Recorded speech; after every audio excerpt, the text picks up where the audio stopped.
and welcome to our podcast and video series, Ideas in Love, Life and Leadership. And I'm really delighted to welcome back Greg Savage, who joined me almost a year ago when we were in a very different place to where we are now to talk about what was going on with recruitment then. And so I reached out to Greg a week or so ago and said, look, I'd love to have you back and let's kind of get an update on where we are. So Greg, thank you so much for your time and generosity again. How are you? Thank you. I'm pretty good. Thanks, Rebecca. I'm well. We're in lockdown, as I mentioned before this started, which is a bit irritating, but I guess we've all been through that. And I personally can't complain. I was interested. I didn't know that your series was called Love, Life and Recruitment. I can probably help out on the life and recruitment, but let's not go down the love avenue, even though it was my 25th wedding anniversary yesterday. So maybe we should. There you go. You see, yes. So I bring all of them together, Greg, because I believe that, you know, and I know how much you care about recruitment as well, is that we bring a lot of love into everything that we do. So we don't talk about it particularly, although happy anniversary, what an achievement.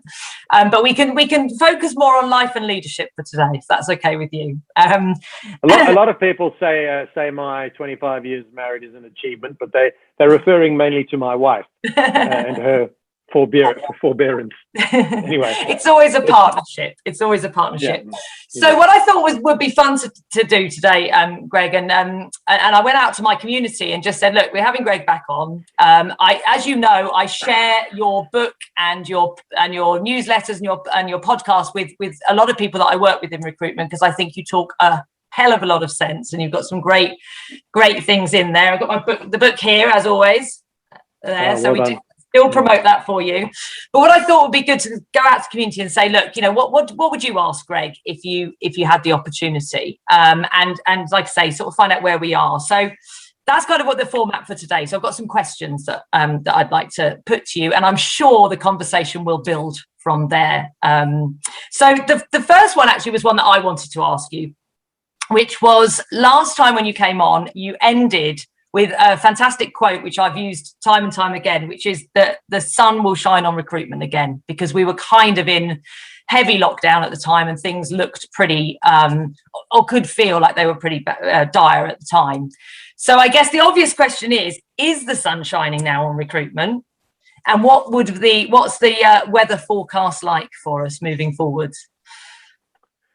I always regret speaking in metaphors like that, because then people ask me these sorts of questions. And the other thing I said at the time was that as we emerge from COVID, it's going to be a marathon, not a sprint. And I meant it's a long road, which has proven to be true. But people keep on emailing me and saying, how many kilometers are we into the marathon? You know, as if I actually know, but I clearly don't. Is the sun shining? Well, let's go with the metaphor. And let's say that in relation to weather and recruitment, three things are true. One is that it's impossible to predict the future of the weather or recruitment with any certainty. So we shouldn't look for a soothsayer or Nostradamus on that, because it's not possible. Also, in both cases, weather and recruitment depends on where you are. So for 6 months this year, we have had the sun beating on us here in Australia. The market bounced back. Our economy is growing fast. In fact, unemployment has dropped to a point where it's below what it was before COVID started, and it's below unemployment, the lowest it's been for something like 25 years. Skill shortages, almost all my clients, you know, I'm on the board of, I think it's now 15 recruitment companies, so I'm very fortunate because I'm inside the tent with these people, and I'm discussing it every day, which is a great privilege. And in all those cases, they've gone into huge growth and profit on really leaner businesses and more effective businesses. So the sun was beating down, but we just gone into lockdown. We're in week 3, and the Premier is telling us probably another 3, and that's put a dampener on things, of course. So I guess it depends where you are. You in the UK, I've got a lot of clients, a lot of friends in the UK. I'm very close to what goes on there, and I know even before you came out of lockdown, hiring it took off.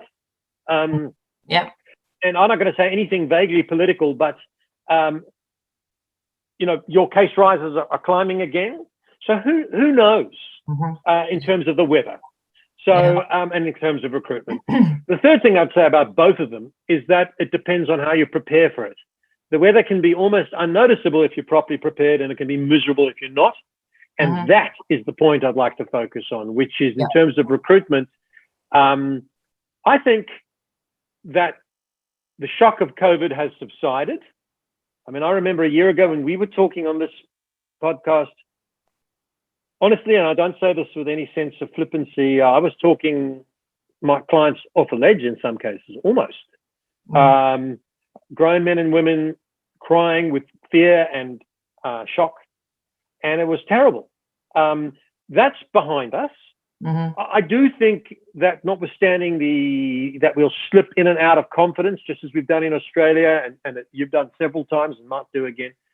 I do think we're in for 2 or 3 very good years in the recruitment industry. I think that's driven by talent shortages, which were there already, but it's just been exacerbated by what's happened in the last 18 months. So I think we've probably never had a better opportunity to recalibrate the way we do business in recruitment. And I mean never, because I've been doing this for 41 years. So that's not never, but it's almost as long as the industry. I think there's a great chance for us to make our businesses immeasurably better, change the relationship with our clients, change the relationship with our candidates. So I would say 2 or 3 good years, lots of bumps, but not everyone's going to rise on the tide. That's the important point. It depends on what you do and how you calibrate. Just like the weather, you know, you if you've got the right gear and you take the right precautions, the weather's not going to change your life too much. But and the same with recruitment. There is the opportunity to do well, but it's going to require some fresh thinking and some slaughtering of sacred cows and some investment in different things, which I'm sure we'll talk about later. Yeah, absolutely. Yeah. Reminds me of another great metaphor. I think it's Billy Connolly said that there's not bad weather, there's just bad clothes, right? You know, you've got to be prepared for whatever the weather's gonna bring, which is what you're saying. Well, let me go off topic a bit, but still on topic in a way. What you just said there is absolutely right. And I had a consultant say something to me the other day, and I must admit I probably didn't handle it well because it irritated me. He said, all we've done is swap the horror of no jobs during COVID for the horror of no candidates in the recovery. And I was like, mate, you've got to wake up. Those two problems are not even on the same planet. They're not in the same universe. A shortage of jobs means you're going to starve and you're going to go out of business. A shortage of candidates is the very reason our industry exists. We should be celebrating. Candidate shortages is a good thing. It's a great thing, because if there was a surplus of candidates, our clients would find them themselves and hire lots of internal people and just do the job. The point is, you have to, you know, like the Billy Connolly thing, when he said it depends, you got the right clothes, you got to have the right skills. You got to have the right, you got to become a world champion at finding candidates, and secondly, a world champion at managing them through the process. And if you don't do that, well then, you will get rained on. See how I did that with the metaphor? It was good, wasn't it? Very good. And that was going to be the next question, was around, because you've talked a lot about candidate engagement. You know, if anyone follows you on LinkedIn, you know, you've been putting out such great content around it. And it's something that I've been talking to a lot of the people I work with in recruitment, exactly the same thing as you said there. You know, this isn't a bad thing. It's a good thing. It's how we manage it. So what would be, because as you say, we've got these we've got to become really, really skilled at finding these people and engaging with them and keeping them. So what sort of things are you talking to your businesses about how we can change it? How do we change how we work with our candidates? Well, the first thing to do is to change the mindset.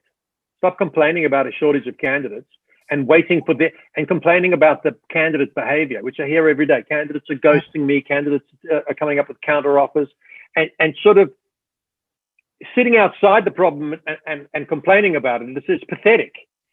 You've got to stop doing that, and you've got to ask yourself, what can we do to manage that dynamic? And you've got to think about that. And the most the smartest thing I can say about that, and I do think it's relevant, is recruitment's become more remote, obviously, because we're interviewing people via Zoom, we're taking jobs via Zoom. The problem with that, Rebecca, is that a lot of recruiters have made their recruiting processes more shallow, right? So an interview with a candidate face-to-face 18 months ago, that may have been very much in-depth, face-to-face, look you in the eye, ask the questions, check the body language, and dig into it. then became a Zoom meeting, which wasn't an hour, it was 45 minutes. Now it's a Zoom meeting that's 20 minutes, right? And in this country, when we came out of that first horror period, for most of the year, we've been able to go and see clients. We've been able to interview candidates face to face, but the majority of recruiters haven't, because they've enjoyed sitting at home doing it in their pajamas, right? Like I am now, from the waist down. I won't show you, but so the actual process has become more shallow, and more patchy and more flaky and no depth. And then why would you wonder? Why would you be surprised that a candidate would have ghosted you or renege or not keep you informed when you didn't build the relationship? Yeah. And so that's the thing. As recruitment becomes more remote, we have to become more engaged. That's the smartest thing I can say, which is not a very high bar to jump, but that is the smartest thing that I would say. And that means, for example, we've got to communicate with candidates infinitely more through the process than we've done in the past. Yeah. So I have one client, for example, when we were in the middle of talent shortages, their kind of standing rule is, or policy is, any candidate in play, and by in play I mean they're out on interviews or they're being assessed or we're engaging with them, not all the candidates on our database, but the ones that we're working with actively, they are given an update, seriously, on their where they're up to in the process every night. Before the end of play, at the end of the day, every candidate is called to say, hey, Mary, your second interview was yesterday. I know we talked last night about it. Has anything changed? Still love the job? You still accepted at 80 grand? Yeah. We talked through that counter offers that you had. Much closer. In fact, I go as far as to say that if a candidate calls you as a recruiter to ask what's happening, you failed. Yeah. And that is a total change of mindset and behavior. Yeah. So it's, I think I wrote a blog about it, and I can't remember the phrase I used, but I think it was constant, continuous, courteous, outbound candidate engagement is what's needed. That's the first thing. And the second tip is, if you and I were candidates and I said to a recruiter, I'm looking for a new job, and you said to a recruiter, I'm looking for a new job, the average recruiter would look at us and say they are equal in their motivation to change jobs. That is patently untrue. You might be just dipping your toe in the water. You had a bad day at work and you're a bit pissed off with this, so you're just dipping you're not really going to move, or would have to take a soup. Me, I might actually have lost my job last night, so I'm very motivated to move. Yeah. Now, most recruiters don't know what I call the MTA. I'm coming up with all these acronyms and making them up. Motivation to accept. You've got to in the interview, and this is why a 20-minute Zoom interview where you flick through the person's qualifications. Yeah, she looks good, she sounds good, I'll get her out an interview, and then you're surprised she doesn't come back to you because you haven't dug into their true motivation to accept. Are they at what I call the flirting stage, where they're just kicking around the idea? Are they at the research stage, which is a bit deeper, where they're looking at salaries? Are they at the application stage where they're applying for, or are they at the committed stage where they've actually in their mind said, I am leaving my current company, I've thought of all the reasons I should stay, including a counteroffer, and I'm leaving. And now I need your help. So a great recruiter will dig and ask and uncover and manage. And so often it's not so much a shortage of candidates, it's our ability to manage the candidates that is actually, actually it's quite easy to find people these days. That's no longer the competition in recruitment. It's engaging with them and bringing them to the hiring table and managing them through the process to acceptance and beyond. We only get paid when people accept jobs and stay in them. So let's focus on the mechanism to get them there. It's always been like this, actually. It's just that it's now such a compelling issue. And so many recruiters lack these skills, but that's why I'm posting about it, because, you're quite right what you said at the beginning. I love recruitment. I don't have to do it anymore. But I do it because I love it. And I love to see recruiters getting better. That's what I do for a living. And if I'm going to share stuff on LinkedIn, I want to make it relevant stuff. So that's why I'm talking about it. Yeah, absolutely. And some great sound bites that you're putting out there. And I love what you're saying there, about asking the great questions. It's something you and I both coach people. You have to ask the quality questions to get the quality answers, to know what you're working with. And the same is for these candidates. They're human beings who have motivations away from something and towards something, and you need to understand that to be able to engage with them and take them along on the journey that you want them to go on to find the job with you, not with anybody else, right? 100%. And what you said about questions, Rebecca, is so important. As I told you, I'm in lockdown, so I've got extra time on my hands sitting at a desk. So I'm writing blogs, and I wrote one yesterday. I haven't published it yet, but it will be. And I called it, when the client is talking, you are selling. It's important to be slow to understand. And what I mean by that is questioning, getting the client talking or the candidate talking, uncovering. That's actually selling. Lecturing and pitching and pushing is not selling. Yeah. Asking is selling. Getting the other side talking. And these are skills that most recruiters, and I'm not trying to pick on recruiters. I mean, I am one, but most of us are quick to pitch and solve, and not so quick to listen and learn and uncover. And it would be, I mean, the analogy is a little silly and a little trite, but I'll give it to you. If you went to a doctor and you said to her, I've got a terrible pain in my stomach, and she said, we'll operate on Tuesday. You're not going to take that advice. She hasn't diagnosed it, right? She hasn't. You wanted to ask you 1,000 questions. You want tests. You wanted to, and then you feel confidence through the credibility she's gained with you to act on her advice. But it's exactly the same with us. Yeah. Recruiters wonder why, when they say to a candidate, don't take a counter offer, that the candidate doesn't believe them. Why would they? It's patently in the recruiter's interest for that. Yeah. So you've actually got to take them on a long and skillful journey. And actually, that's why I'm excited about recruitment. I wouldn't go this far.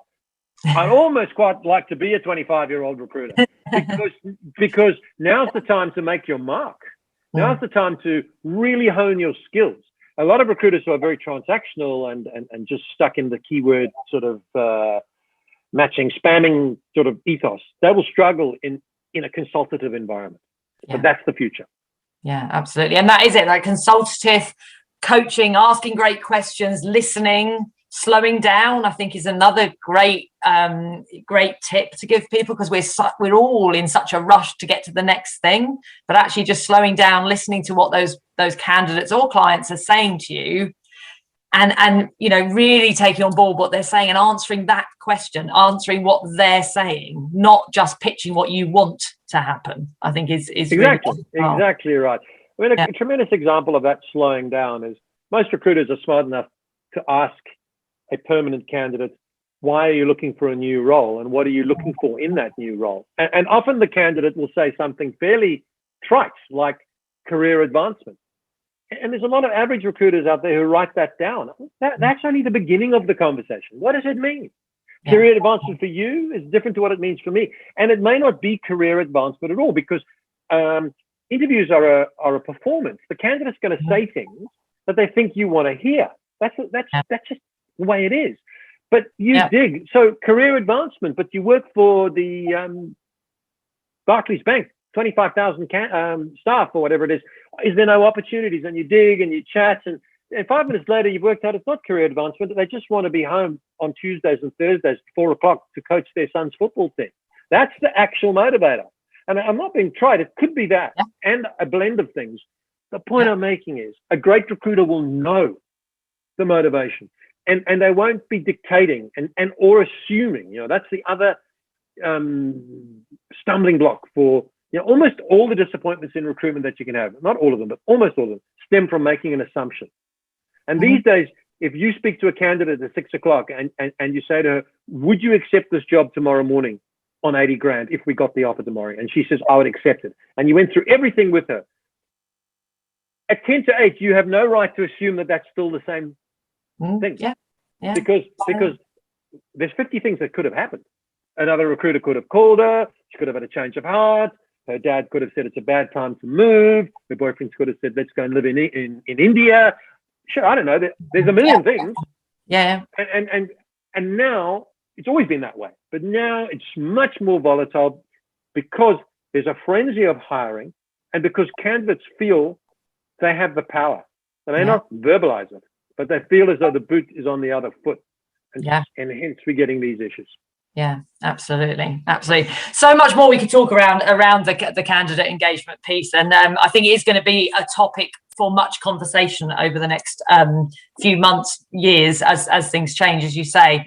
And one of the things you said about mindset at the beginning, they're changing the mindset around it. One of the things I've been talking to a lot of consultants about is this mindset of, client is king. and I've said this for the 20 or 25 years that I've been working in recruitment, is actually, we need to rebalance that in our minds as well. That, the candidates are our, put it in a really easy term, is that are our commodity. Like you said at the beginning, if we have the candidates, we're good to go.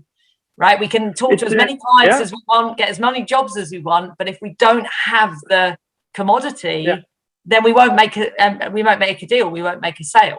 You're 100% right. You're 100% right. And I think we've all bowed at the altar of the client being king. And I'm not for a minute suggesting that we ever show disrespect or anything like that. We should treat everyone with respect and keep every door open.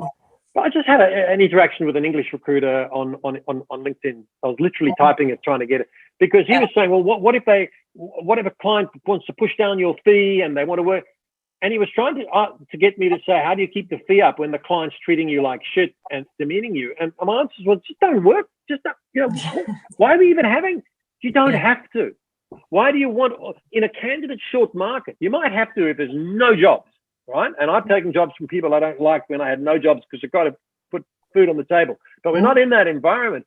So you should select the clients you work with, and the clients you work with should be appealing to candidates, have the offer that candidates want, which is money, flexibility, security, work in a process that is collaborative and in a partnership process, take your advice, and work at pace. And if the clients don't do that, you're not going to fill all your jobs. You're not even going to fill bloody 25% of them in most cases. So work with the client. We should work with better clients, and we would disappoint less people on the client side and the candidate side and ourselves.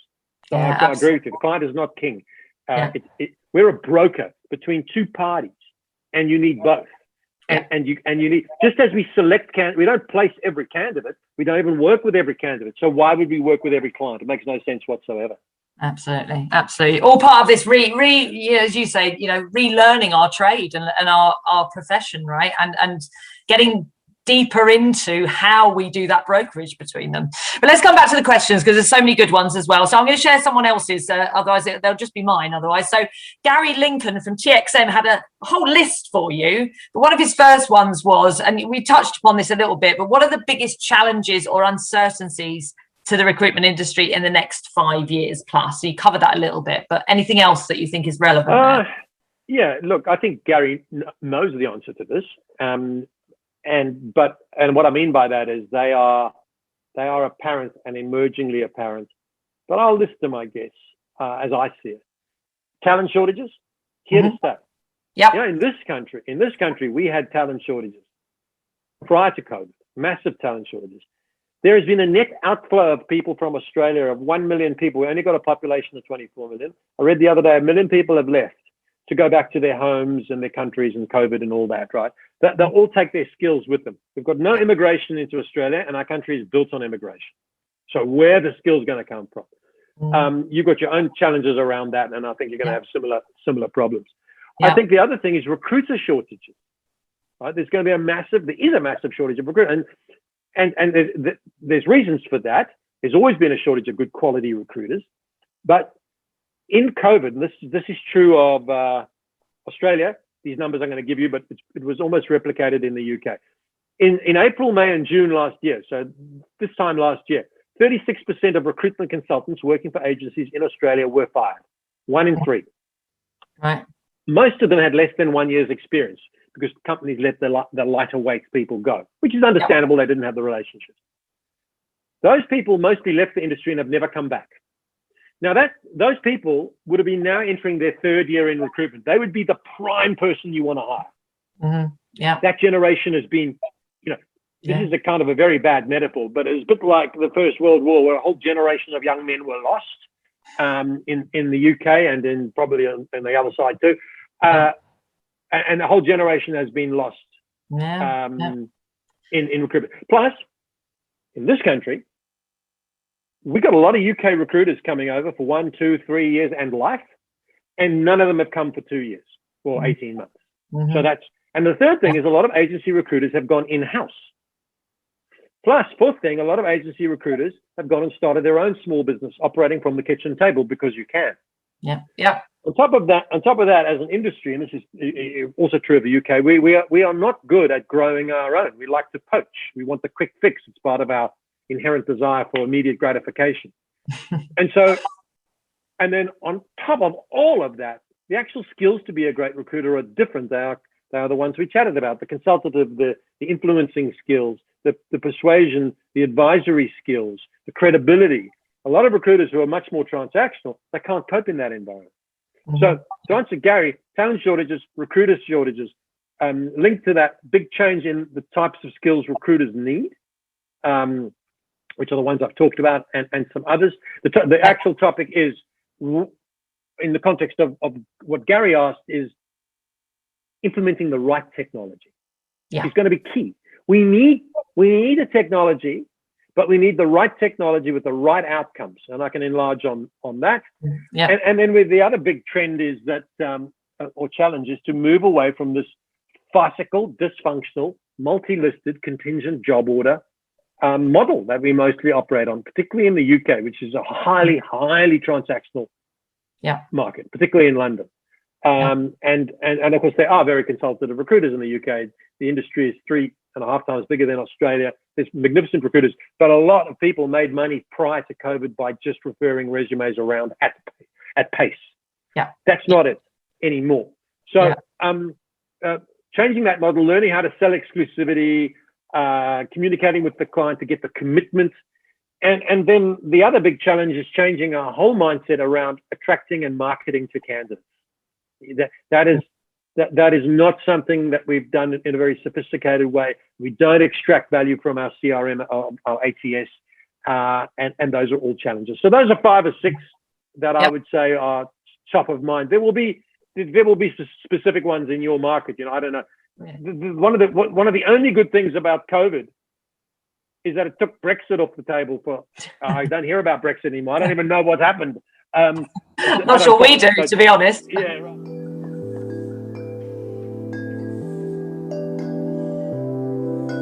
I am a woman, not here to please you. It's time to move on, 'cause my